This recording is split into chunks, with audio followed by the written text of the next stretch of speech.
हेल' everyone दिनैहाय नोंथांमोनजों जोसा माइरंनि थालिर बिलाइयाव जुनानै रुनाय फिथा शेयार खालामनो नागिरदों। बिथिंजाय नालेंखरखौबो ग्रेन्ड खालामना लाबाय। बिनानावाबो अन देगासिनो, अना इसेल' आरो बांद्रायबो नङा।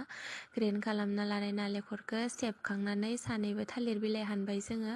बे फिथाखौ बानायनो थाखाय थालिर बिलाइ नांगौ। बिनिफ्राय अनखौ खुरनबाय, बेवहाय सिनि इसे, संख्रि इसे नांगौ जखानि होबाय आरो ग्रेन्ड खालामनाय नालेंखरनि रोसिखौ होना होबाय। थालिर बिलाइ हानना लानायखौबो अराव एसे हांदबनानै साफाहाय सुनानै लाबाय। इनिफ्राय नै अनखौ बेफोरबायदि एसेमान गिसि गिसि खालामनानै जोङो थालिर बिलाइयाव जुनानै लाबाय। जुनानै बेवहाय कुकाराव एसे दै होनानै बेखौ खोबनो होनो थाखाय जोङो जाननानै होबाय आरो गेसाव। बिनिफ्राय नै फिथाया बेफोरबायदि मोनहैबाय।